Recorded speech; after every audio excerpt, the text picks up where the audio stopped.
Number one, no more subsidies for fossil fuel industry. No more drilling on federal lands. No more drilling, including offshore. No ability for the oil industry to continue to drill, period. Ends. And the American farmers understand Putin's war has cut off critical sources of food. Big reason for inflation is Vladimir Putin. Putin is an aggressor. Putin's invasion of Ukraine has driven up gas prices and food prices all over the world.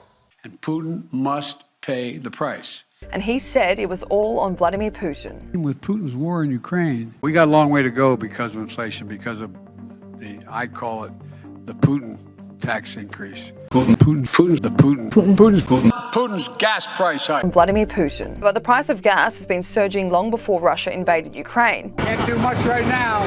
We have heard the president warn for months the gas prices were rising because of the supply chain and because of post-pandemic demand. First cause of inflation is a once-in-a-century pandemic. These supply challenges have been further hampered by the onset of Delta and Omicron viruses.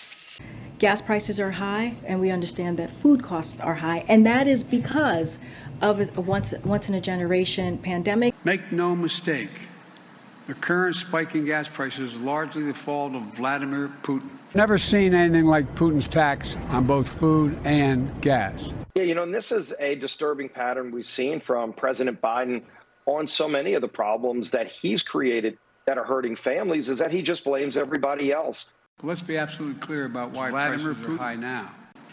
It has nothing to do with the American Rescue Plan. Big reason for inflation is Vladimir Putin and gas prices, not a joke. Putin's war has raised food prices as well. The bottom line is, ultimately, the reason why gas prices are up is because of Russia. The reason why the food crisis exists is because of Russia.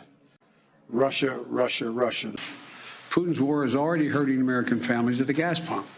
Since Putin began his military buildup on Ukrainian borders, just since then, the price of the gas at the pump in America went up 75 cents. Just since he invaded Ukraine, it's gone up $1.74 a gallon.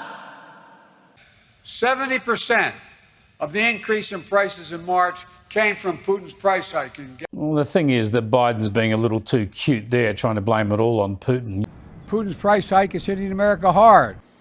And of course, Biden's all about blaming everyone else. And Putin's price hike. Putin's tax hike. Putin's price hike. But the bottom line is Putin's price hike, Putin's price hike, Putin's price hike, Putin's tax. Yeah, and this is a disturbing pattern we've seen from President Biden on so many of the problems that he's created that are hurting families, is that he just blames everybody else. I want us to be crystal clear about the problem. President Putin. Putin's price hike. Putin's price hike. That Putin Had the Putin price hike. and also Putin's tax hike. Mr. Putin's war in Ukraine. Long list that he's blamed instead of himself for that. It was Putin, it was the oil companies, it was the pandemic. Won't reverse that. He campaigned saying he was going to end drilling in America. He bragged about it. The oil industry pollutes significantly, and I'd stop giving to the oil industry, I'd stop giving them federal subsidies. We are going to get rid of fossil fuels. These guys are okay. They want to do the same thing I want to do. They want to phase out fossil fuels, and we're going to phase out fossil fuels. I guarantee you, we're going to end fossil fuel, and I am not going to cooperate. But it hasn't because of Putin's invasion. But it's difficult because, again, of Putin and the Russians' invasion of Ukraine. And that is because of the war that Putin, the brutal war that Putin. But Russia would pay a severe price if they used chemicals. Extending the federal gas tax? We would just make